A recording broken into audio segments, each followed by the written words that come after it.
सभी को praise the Lord. जय मसीह की भाई और बहनों, आशा करती हूँ आप लोग खुश में हैं, आनंद में हैं और अपने जीवन को व्यतीत कर रहे हैं। तो आज हम लोग देखेंगे परमेश्वर की जीवित वचन में से उत्पत्ति का पुस्तक अध्याय 19 का हम लोग देखेंगे 23 से। यहाँ पर लिखा गया भाई और बहनों, आप लोगों के लिए मैं पढ़ना चाहती हूँ। देखिए, लूत के सोअर के निकट पहुँचते ही सूर्य पृथ्वी पर उदय हुआ। तब यहोवा ने अपनी ओर से सदम और अमोरा पर आकाश का गंधक और आग बरसाई और उन नगरों को और उस संपूर्ण तराइयों को और नगरों के सब निवासियों को भूमि की सारी उपज समेत नष्ट कर दिया। जब हम देखे थे इसमें जो पहले वीडियो में कि जो लूत है, जो अब्राहम का जो भतीजा, वह जो सदम नगरी में वह क्या करता है, वास करता है। तो परमेश्वर की जो जन है, दूत है, उन लोगों ने आकर उन लोगों को वहाँ से निकाल लिए ताकि उस जो सदम और अमोरा है वहाँ पर क्या कर सकें, वह ध्वंस कर सकें, नष्ट कर सकें, उनका विनाश कर सकें। तो यहाँ पर क्या हो गया, जब लूत को वह वहाँ से निकाल लिए, तब वो क्या हुआ, सूर्य उदय होते समय वह क्या कर रहे हैं, सदम के अमोरा को आकाश से गंधक और आग बरसा रहे हैं परमेश्वर। उस नगरों को संपूर्ण तराई की, उस नगर के सब निवासियों को भूमि की सारी उपज समेत कर रहे हैं, वहाँ पर नष्ट कर दे रहे हैं।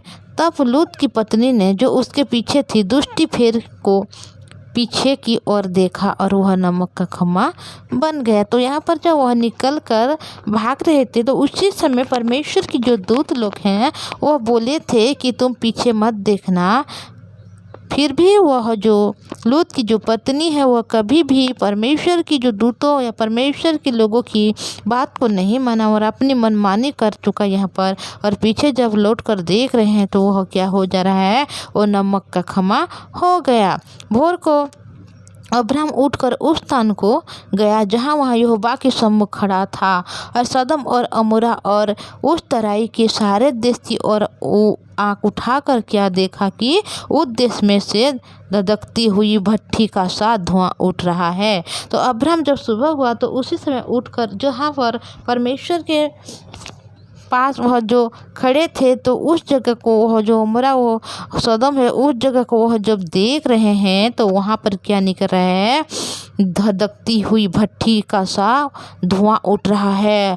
और ऐसा हुआ कि जब परमेश्वर ने उस तराई के नगरों को जिसमें लूत रहता था उलट पुलट कर नष्ट किया, तब उसने अब्राहम को याद करके लूत की उस घटना से बचा लिया। देखिए, परमेश्वर ने उद्देश्य के सारे लोगों को ध्वंस करना चाहते हैं, विनाश करना चाहते हैं, क्योंकि उद्देश्य के लोग इस प्रकार में दुष्ट थे, इस प्रकार के पापी थे कि वह कभी भी किसी से भय नहीं करते थे, परमेश्वर को भी नहीं मानते या परमेश्वर को भी भय नहीं करते। एक जो इंसान है, जो एक पुरुष है, पुरुष के ऊपर जो भोग करता है, एक स्त्री जो स्त्री के ऊपर भोग करता है, ऐसे मतलब खराब हो गया था उस सदम और अमोरा जो देश है। तो उस देश को परमेश्वर ने, लूत था वहाँ पर, इसी वजह से वो ध्वंस नहीं कर सकते थे। जब वहाँ पर लूत को वहाँ से उनके दूत ने परमेश्वर की वहाँ से बाहर निकाल लिया, तो उसी समय क्या हो गया, उस जो नगरी है उसको परमेश्वर ने नष्ट कर दिया। और उस नगरी में तो वहाँ पर जो लूत था, पर जब परमेश्वर ने अब्राहम को याद कर रहे हैं यहाँ पर, क्योंकि वो लूत जो है अब्राहम के जो वंश की है और उनकी जो भतीजा है, क्योंकि परमेश्वर ने अब्राहम से कहा है कि मैं तेरे वंश को पृथ्वी में बढ़ाऊंगा और जो तुझे आशीष देंगे उसको मैं आशीष दूंगा, जो तुझे कोसे उनको मैं श्राप दूंगा। तो इसी वजह से, हालांकि इस जगह में लूत कभी भी अपने देश में, अपनी जो नगरी में किसी को परमेश्वर की वचन के बारे में नहीं कहा, बल्कि परमेश्वर के लोग जो वहाँ से निकलने के लिए बोल रहे हैं तो उनके बात को नहीं मानकर, बल्कि वहाँ पर वो क्या कर रहा है, विलम्ब कर रहा है। तो उसी वजह से उन जो दूत लोग हैं, मतलब ज़बरदस्ती उनको वहाँ से निकाल लिए। तो उसी समय उनकी पत्नी भी जो है लूत की, वह भी परमेश्वर की जो दूतों लोग हैं उनके बात को नहीं सुन रहा है, बल्कि पीछे जब वह दुष्टि कर रहा है तो उसी समय वो नमक की खमा बन जाए। भाई और बहनों, इस वचन से जब हम देखते हैं कि जब लूत मतलब जो अब्राहम के साथ एक साथ जो था, एक साथ जो उन लोगों ने वास कर रहे थे, तो उसी समय क्या हो गया था कि उनके जो धन है, संपत्ति है, जो उनके जो पशु है, पक्षी है, हर एक विषय में वह महान आशीष को पा रहा था। पर जब वह वहाँ से जब अलग होगी तो उसी समय से उनके जीवन में बड़ी बड़ी सी क्या हो रहा है, विपत्ति आ रहा है। पहले तो उनको वो जो देश के राजा लोग ने उठा कर ले गया उनके जो हर एक विषय को, फिर भी वह अब्राहम जाकर उसे छुड़ा लाया। फिर अभी क्या हो रहा है, जो जिस नगर में वो वास कर रहे हैं उस नगरी को संपूर्ण रीति से नष्ट कर चुके हैं। फिर भी उनको परमेश्वर ने आशीष दे रहे हैं, अनुग्रह कर रहे हैं और उन लोगों को कभी भी वहाँ पर नहीं छोड़ रहे हैं। और उसी समय जब वह चला जाए उस जो पहाड़ में जो है वहाँ उस जगह को जा बोलने से वो कभी भी परमेश्वर की लोगों की बात को नहीं मान रहा है, बल्कि अपने मन माने यहाँ पर हो रहा है। जिस वजह से अभी क्या हो गया, वो जो जहाँ वास करता था उसके नगर अभी भस्म हो गया और उनकी जो पत्नी है वह क्या हो गया, खम्बा हो गया। तो हम लोग जो हमारे जीवन में हम व्यतीत करते हैं भाई और बहनों, ये सिर्फ ये लूत के बारे में नहीं है, बल्कि हम सारे जो मनुष्य जाति हैं इस पृथ्वी में वास करते हैं, हर एक विषय में है ये। जब हम परमेश्वर के साथ एक साथ जो रहते हैं, उनके जो वचन को हम सुनते हैं, उनको ग्रहण करते हैं, विश्वास करते हैं और उनके सम्मुख जब खड़े होते हैं तो परमेश्वर के जीवन में हम हर एक अनुग्रह को पाते हैं, हर एक आशीष को पाते हैं। और जब हम परमेश्वर से दूर हो जाते हैं तो हमें ऐसा होता है कि हम हर परिस्थिति, छोटी से या छोटी परिस्थिति, बड़ी है बड़ी परिस्थिति, हर परिस्थिति में हम लोग नष्ट हो जाते हैं। क्योंकि अगर परमेश्वर हमें छोड़ देते हैं तो हम कभी भी एक पाँव भी आगे नहीं चल सकते। यहाँ पर देखिए, जब हम लूत को देखते हैं, अगर अब्राहम के पास फिर वह चला जाता या अब्राहम से पूछता कि क्या करूँ, कैसे करूँ, ऐसा तो हो गया है बोल के अगर कुछ बोलता तो वह कुछ नहीं होता, बल्कि वह बहुत अनुग्रह को पाता, आशीष को पाता। क्योंकि अब्राहम के साथ आशीष से आशीष है, अनुग्रह ही अनुग्रह है। पर यह क्या कहा, वह अपनी मनमानी कर रहा है, वो किसी को भय नहीं करता, कोई परमेश्वर को वो नहीं समझता, कोई परमेश्वर को नहीं मानता, बल्कि जो सदम और अमरा के लोग जिस प्रकार उसी प्रकार वह भी हो गया है। ना किसी को वचन सुनाता है, ना किसी को परमेश्वर के बारे में बोलता है, बल्कि वह क्या कर रहा है, अपनी दोनों बेटियां हैं, उनके जो पति होने वाले थे उनको भी बचा नहीं सका, बल्कि अभी उनकी जो पत्नी है उसको नहीं बचा सका, और जिस जगह में रहता था उसी जगह को भी नहीं बचा सका।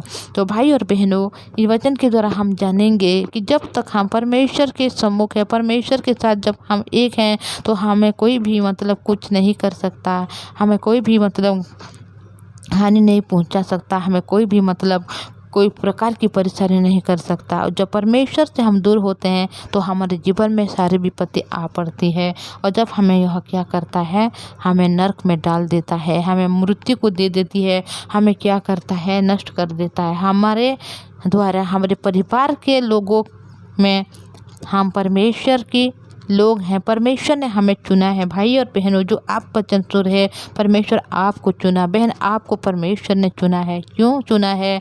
क्योंकि आप परमेश्वर के लोग हैं और परमेश्वर आपके द्वारा आपके परिवार को उद्धार करना चाहते हैं, आपके परिवार को शांति देना चाहता है, आपके परिवार को आशीष देना चाहते हैं, आपके परिवार को अनुग्रह देना चाहते हैं। केवल आपके द्वारा, आपके कारण आपके परिवार में रापित आ सकता है और आपके कारण आपके परिवार में आशीर्वाद आ सकता है। आपको तय करना है भाई और बहनों कि आप परमेश्वर की वचन में चलेंगे या अपने मनमानी करेंगे। अगर हम अपने मनमानी करें तो हमारे हृदय में शैतान ही काम करता है, और शैतान का काम एक ही है कि वह मनुष्य को नष्ट करे और नरक में उसको डालें।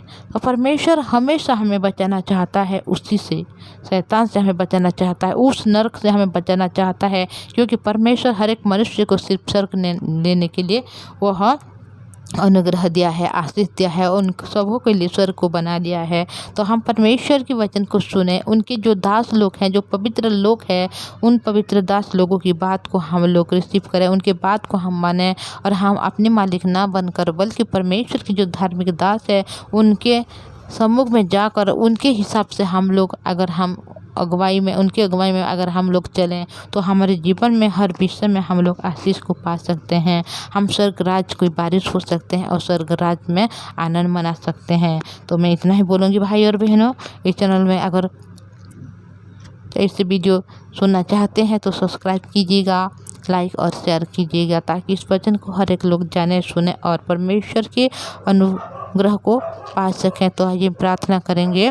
पवित्र परमेश्वर पिताजी, धन्यवाद करते हूँ, आपने दया अनुग्रह आशीष किया। हमारे जो भाई और बहन वचन सुन रहे हर एक के जीवन में आपने आशीष दिया प्रभु। जो हम देखते हैं यहाँ पर पिता, जो लूत के बारे में प्रभु की जो नगरी में वह वास करता है उस नगरी अभी नष्ट हो गया, क्योंकि वह जो लूत है वो कभी भी अपने जो चाचा की बात, अब्राहम की बात या कभी भी परमेश्वर की बात को नहीं बन के अपने मनमाने करके वो आगे बढ़ रहा है। वो अपने जो दोनों अपनी बेटी की पति लोगों को भी नहीं बचा सका, अपने पत्नी को भी बचा नहीं सका, क्योंकि परमेश्वर आपने हम जो भाई और बहन हैं हर एक को एक आशीष के कारण और एक श्राप के कारण बनाया है प्रभु। हमारे जो भाई और बहन हैं उनको आशीष अनुग्रह दीजिए प्रभु। आपने उनको चुना है प्रभु, उनके द्वारा आपके उनके परिवार को संभालने वाला परमेश्वर, उनके द्वारा आपने उस परिवार के हर एक सदस्य को बचा लिया, स्वर्ग राज की बारिश बना लिया प्रभु। हो सकता है अभी दुख में है, पीड़ा में है, समस्या है प्रभु, पर उन सभी से आपने उन सबों को छुटकारा दे चुका है प्रभु। अगर कोई भाई और बहन पिता परमेश्वर हॉस्पिटल में है प्रभु, उनको आशीष अनुग्रह दीजिए, चंगाई दीजिए प्रभु, ताकि उन लोग ठीक हो सकें, आपके निकट में आकर आपके पवित्र नाम की महिमा करने वाले बने। पवित्र परमेश्वर पिताजी, जिसके पास कोई काम नहीं, कोई जप नहीं पिता, हर एक विषय में आप दीजिए प्रभु। उनसे बढ़कर आपकी जीवित वचन को उनके हृदय में स्थापित कीजिए प्रभु, ताकि पिता परमेश्वर अपनी चिंता अपनी मनमानी न करते हुए आपके वचन की ओर फिर कर प्रभु परमेश्वर पिताजी इस वचन को ग्रहण करें, विश्वास करें और रिसीव करें अपने हृदय में प्रभु। जीवित पवित्र परमेश्वर पिता, आपने संभाल कर रखा, हमारे भाई और बहन को आशीष किया, अनुग्रह किया और दया किया प्रभु। उनकी हर परिस्थिति से आप उनको छुड़ा लिया है, क्योंकि आपने उनको चुन लिया है। उनके द्वारा आपने पिता परमेश्वर हर एक मनुष्य को आपने बचा लिया, इसलिए धन्यवाद प्रभु। आपने हमारी हर प्रार्थना को सुना, धन्यवाद करते हैं, यीशु के नाम से मांगते हूँ, आमीन। प्रेज़ द लॉर्ड, जय मसीह की। Thank you.